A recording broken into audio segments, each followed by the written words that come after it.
Welcome to Wellness with Grace NP, Session 11, Your Thoughts and Behaviors. This is Session 11 of a guide that offers practical tips and strategies for a balanced and fulfilling lifestyle that promotes weight loss. It includes advice on healthy eating, physical activity, and maintaining emotional well-being. Aloha, I'm Grace Schonhardt, a family nurse practitioner, a certified diabetes care and education specialist, and a member of the Obesity Management Association. Diabetes Prevention Program. The Wellness with Grace NP weight loss program has been adapted from the CDC Diabetes Prevention Program curriculum and is offered for free through YouTube. To begin Session 11, it is important to remember that if you are feeling clinically depressed, anxious, or have a clinical eating disorder, seek help from a mental health specialist. Let's reflect on last week. Looking back, you learned about the 5 keys of healthy eating out. Did you use the 5 keys this past week? What positive changes did you make? Are there areas you can improve on? Session 11, Objectives. We will be talking about how your thoughts can affect your weight loss progress. There's a difference between harmful and helpful thoughts. Today, you will learn how to replace harmful thoughts with helpful thoughts. The key messages are: negative thoughts are habits formed over time. No matter how effectively we stop them, they return when we face similar situations until we learn how to talk back to them with positive, helpful thoughts. And each of us have different kinds of negative or self-defeating thoughts. When these thoughts lead to unhealthy eating or inactivity, use the problem-solving process to find the strategies that work best at overcoming self-defeating thoughts. Harmful versus helpful. Harmful thoughts get in the way of your eating and fitness goals. They raise your risk for type 2 diabetes and other health problems. Helpful thoughts help you reach your eating and fitness goals. They lower your risk for type 2 diabetes and other health problems. Negative thoughts. Negative or harmful thoughts can be so habitual and ingrained that we are not aware of them or the effect they have on our behavior. The most powerful action against negative thoughts is to stop them mid-thought and counter them with positive thoughts. Negative thoughts are thoughts that cause us to lose hope, or thoughts that stand in the way of our progress. A negative thought is usually a criticism of ourselves. Everyone has negative thoughts at times. Negative thoughts can lead us to overeat or to be inactive. When we don't participate in healthy eating or healthy activity, we feel even more discouraged, and we have even more negative thoughts. Sometimes we aren't even aware of our negative thoughts. Negative thinking becomes such a habit for us that we start to believe and act on our negative thoughts without considering ways to challenge them. The goal of this session is to help you become aware of your negative thoughts, to show you how they reduce your chances of reaching your goals, and to teach you how to talk back to negative thoughts with positive thoughts. Cycle of self-defeating negative thoughts. Think about a time when you did not achieve something you wanted to achieve, and then gave yourself a hard time about it. Think about whether it made the situation better or worse. Think about your own experience. Think about your own experience when negative thoughts worked against your efforts to eat healthy and be active. What was the message you told yourself? Talking back to negative thoughts means that you must first catch yourself having the negative thought. Imagine saying "stop" to yourself when you have a negative thought and picture a huge red stop sign. Then, talk back with a positive thought. An example of a positive thought could be, "I've worked so hard and lost 10 pounds. I can keep working hard and keep shedding the pounds. I'm worth it." Types of negative thoughts. Self-defeating, all or nothing. Making excuses, rationalization, should, self-labeling, comparing, and gloom and doom are all types of negative thoughts. Self-defeating thoughts. These negative thoughts can lead to more and more negative thoughts that spiral into a vicious cycle of self-defeat. Here is an example of negative or self-defeating thoughts. Suppose you have a stressful day at work and think to yourself, I'm so tired of watching what I eat all the time. I'm just going to eat whatever I want. You go to the drive-thru to order a burger. While there, you decide to also order large fries and a milkshake. Then you think, I did it again. I have no self-control. I will never lose weight. Now you feel so discouraged that you get home and eat leftover birthday cake. Can you think of other examples of negative or self-defeating thoughts? What can you do?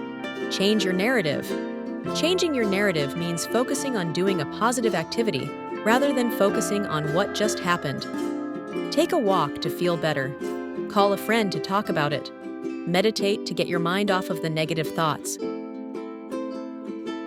All or nothing. This type of thinking is sometimes called all or nothing, or black or white, because there is nothing in between. This type of thinking puts everything into two categories, completely good or completely bad.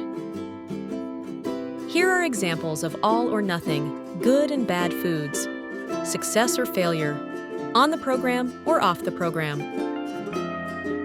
What can you do? Change your narrative. Allow yourself to be flexible. You don't need to label some foods good and others bad. What happens when you eat a little of what you consider a bad food? There are no forbidden foods on this weight loss program. Instead, think about whether the foods you choose to eat fit into your macronutrient and calorie goals. You could choose to eat a dessert, but if you know how the carb, fat, calories fit into your macronutrient and calorie goals, then you can adjust your other meals so you still meet your eating goals at the end of the day. Sustainable lifestyle. Remember that your eating program should be a sustainable lifestyle program and not a rapid weight loss plan. It's about being flexible, but still following a low-fat, carb-calorie plan and increasing your proteins. Making excuses or rationalization. When we think these thoughts, we blame something or someone else for our actions. For example, I bought cookies because the kids wanted them. Or, I ate dessert because everyone else ordered them. Or, I ate pie because my mother-in-law made it and I didn't want to hurt her feelings. What can I do? Change your action. I'll talk to the kids about eating healthy snacks so we can all work on being healthier. Or I'll take a walk while everyone else eats their dessert. Or I'll explain to my mother-in-law that I'm following a weight loss program. Should thoughts expect perfection? However, no one is perfect. Shoulda, woulda, coulda. These thoughts set us up for disappointment. These thoughts also lead to anger and resentment, because these thoughts assume that someone is forcing us to do what we don't want to do. I shouldn't have eaten that pie. Think about what you should or shouldn't do to lose weight and be more active. Do you expect yourself to be perfect all the time? No one is perfect, and no one engages in healthy behavior all the time. We need to have ways to overcome the negative or discouraging thoughts we have when we make mistakes. What can you do? Change your action. Rather than aiming for perfection, aim for the 80-20 rule. Follow your eating plan 80% of the time. Give yourself some grace to make mistakes and get back on board when you don't follow your plan. If you follow your eating plan 5 to 6 days of the week, that is about 80% of the week, which will still lead to weight loss.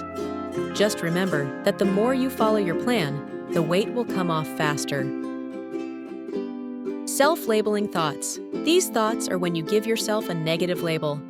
I'm so weak. I hate vegetables. I hate exercise. I hate cooking. What can you do? Change your thoughts. Instead, flip that into something good. I can walk around the park one time without getting out of breath. I love cucumbers, but only if they're cold. I found out I like walking in the mall so I can people watch. I like looking at menus to find the healthiest food on the menu.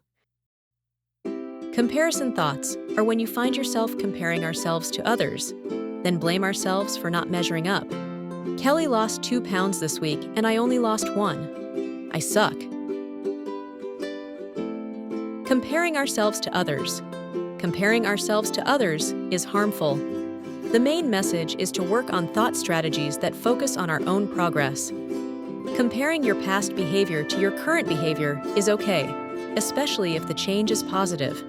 For example, if you now drink only flavored water compared to regular soda in the past, this comparison can help improve your mood and reminds you of your success. What can you do? Change your thoughts. Instead of focusing on the other person's progress, you could say to yourself, "My weight loss slowed down. I'll ask Kelly for some tips." Gloom and doom thoughts. This is when you assume the worst. I know I'll hate eating healthy foods. It all tastes like cardboard. I know I'm going to hate all this exercise. I know I'll fail. I don't even know why I try. What can you do? Change your thoughts. Flip your thoughts. I know I'll find healthy foods that taste good. I just need to keep trying different things. I'll try different exercises so I don't get bored. I know I can keep trying. Now let's practice. Fold a sheet of paper in half the long way. On the left side, write down some harmful thoughts that you've experienced. On the right side, write down some helpful thoughts to flip those negative and harmful thoughts. Whenever you experience these negative thoughts, say stop and say the helpful statements to yourself. Keep practicing, it will get easier. Weigh yourself at the same time each day or every few days and record your weight in MyFitnessPal or your notebook. Record your physical activity in the MyFitnessPal app or a notebook. Do this every day as soon as you complete your activity. Record everything you eat in the MyFitnessPal app or a notebook. Do this every day as soon as possible before or after you eat. Keeping track of what you do is the most important part of learning how to change your behavior. Track every day what you eat and drink and your physical activity. If you haven't already, don't forget to download the Calorie King app and MyFitnessPal app on your smartphone. These apps are great tools to assist you in reaching your new healthy lifestyle change. If you have any questions or you would like to schedule an appointment, email me at gschonhardt@gmail.com. Lastly, don't forget to subscribe to Wellness with Grace NP and Hawaii Route 63, so you can stay up to date on any new videos that will assist you with your weight loss and lifestyle change. You can do this!